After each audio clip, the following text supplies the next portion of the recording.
বিসমিল্লাহির রহমানির রহিম।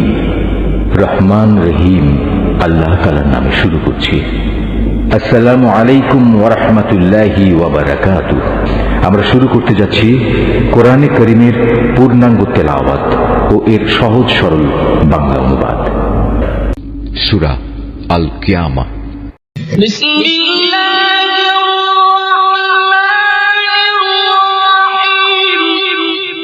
রহমান রহিম আল্লাহ তাআলার নামে।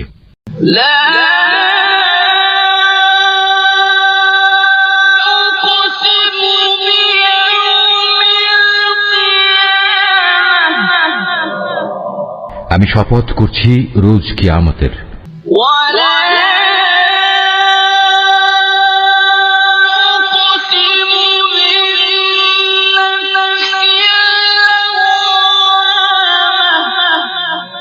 আর আমি শপথ করছি সে নফসের যে ত্রুটি বিচ্যুতির জন্য নিজেকে ধিক্কার দেয়।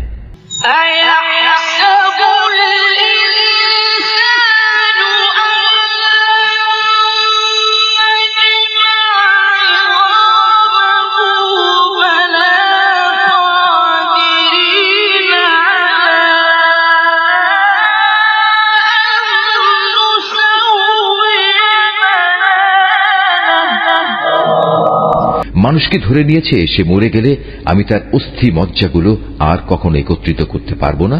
অবশ্যই আমি তা পারব। আমি তার আঙ্গুলের অগ্রভাগ সমূহ পুনর্বিন্যস্ত করতে সক্ষম।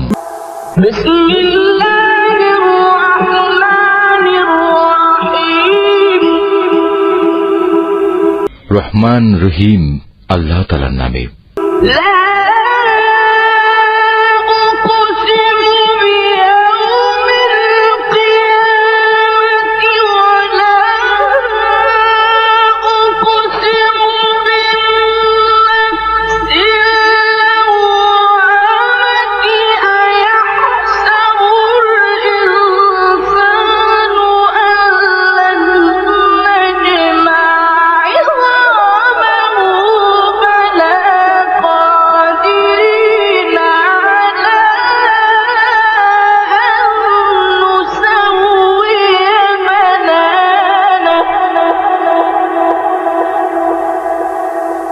আমি শপথ করছি রোজ কিয়ামতের।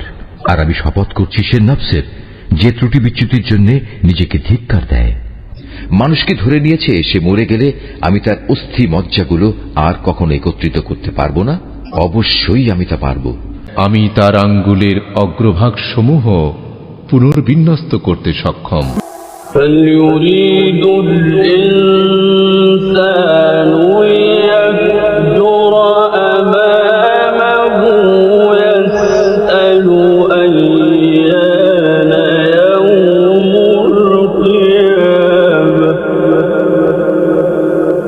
এ সত্ত্বেও মানুষ তার সম্মুখের দিনগুলোতে পাপাচারে লিপ্ত হতে চায়। সে জিজ্ঞেস করে, তোমার প্রতিশ্রুত কিয়ামত কবে আসবে?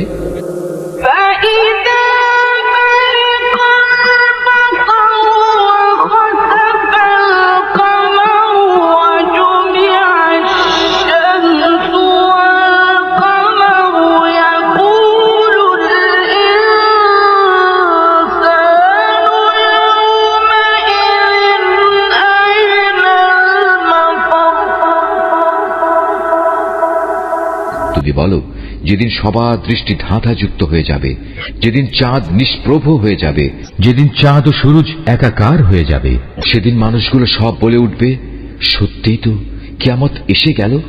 কোথায় আজ পালানোর জায়গা আমাদের?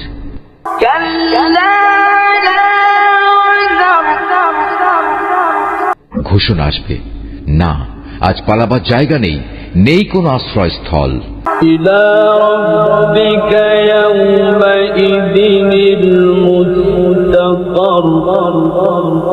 আজ আশ্রয়স্থল ও ঠাঁই আছে একটাই, এবং তা শুধু তোমার মালিকের কাছে।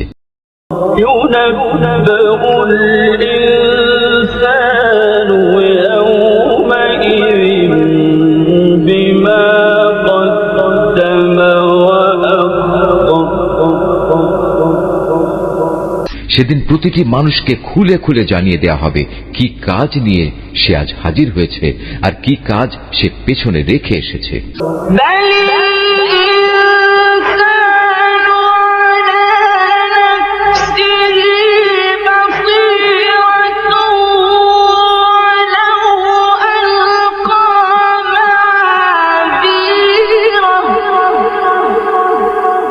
মানুষরা মূলত নিজেদের কাজকর্মের ব্যাপারে নিজেরাই সম্যক অবগত, যদিও সে নিজের সপক্ষে বিভিন্ন অজুহাত পেশ করতে চাইবে।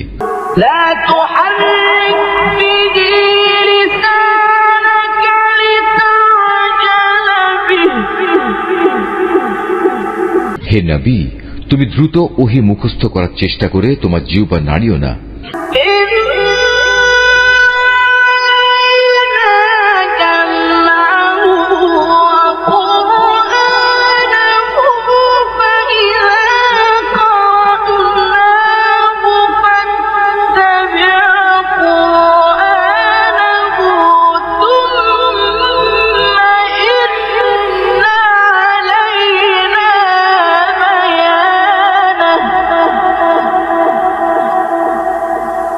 এর একত্র করা ও ঠিকমতো তোমাকে পড়িয়ে দেওয়ার দায়িত্ব আমার উপর।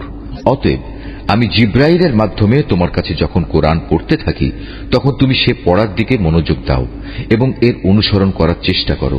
অতঃপর তোমাকে এর ব্যাখ্যা বলে দেওয়ার দায়িত্ব আমার উপর।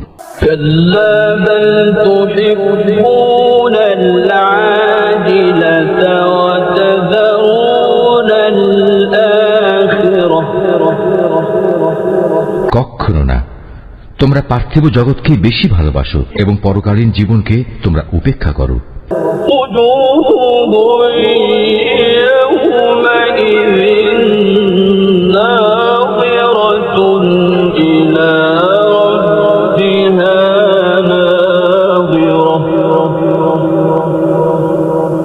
সেদিন কিছু সংখ্যক মানুষের চেহারা উজ্জ্বল আলোয় ভরে উঠবে। এ ভাগ্যবান ব্যক্তিরা তাদের মালিকের দিকে তাকিয়ে থাকবে।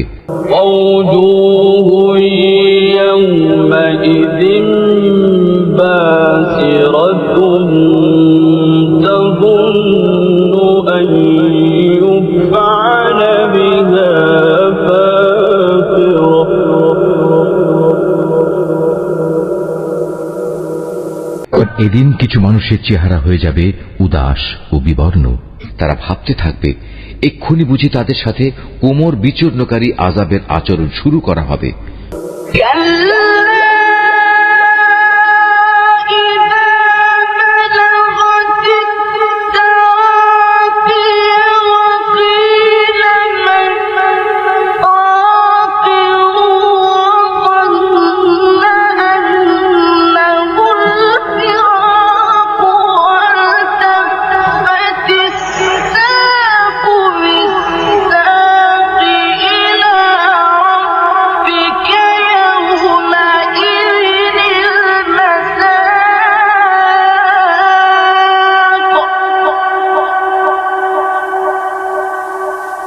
কখনো নয়, মানুষের প্রাণ যখন তার কণ্ঠনালী পর্যন্ত এসে যাবে তাকে বলা হবে এই বিপদের সময় জাদুটোনা ও ঝাড়ফুঁক দেওয়ার মতো কেউ কি আছে? সে তখন ঠিক মতোই বুঝে নেবে পৃথিবী থেকে এখন তার বিদায় নেবার পালা। আর এভাবেই তার এই জীবনের শেষ পা পরের জীবনের প্রথম পার সাথে জড়িয়ে যাবে। আর সেই দিনটিই হবে তোমার মালিকের দিকে তার অনন্ত যাত্রার প্রথম সময়।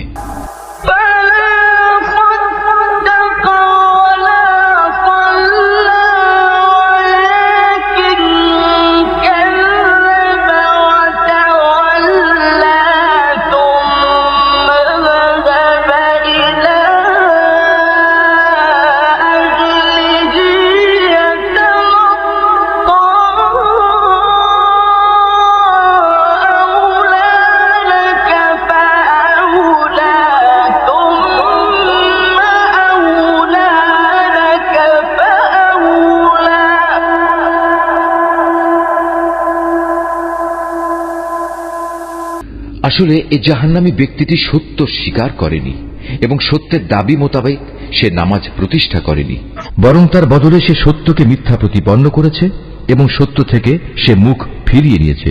সে অত্যন্ত দম্ভ ও অহমিকা ভরে নিজের পরিবার পরিজনের কাছে ফিরে গেল। আল্লাহ তাআলা বলবেন, হ্যাঁ, এ পরিণাম ঠিক তোমাকেই মানায় এবং এটা তোমারই প্রাপ্য। অতঃপর এ আচরণ তোমারই সাজে, এটা তোমার জন্যই মানায়। أيحسب الإنسان أن يترك سدى মানুষকে ধরে নিয়েছে যে তাকে এমনি লাগামহীন অবস্থায় ছেড়ে দিয়ে রাখা হবে।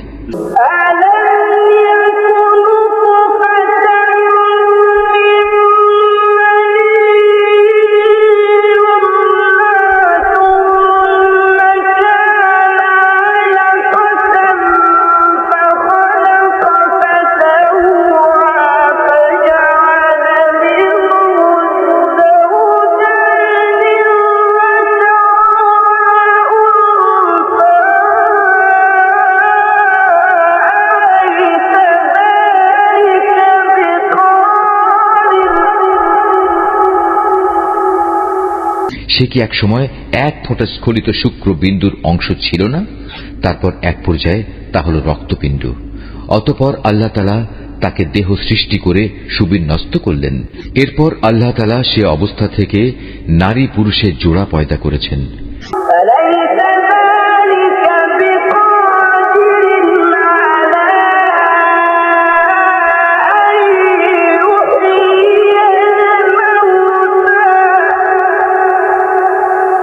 এরপরেও তোমরা কি মনে করো আল্লাহ তাআলা মৃতদের পুনরুজ্জীবিত করতে সক্ষম হবেন না?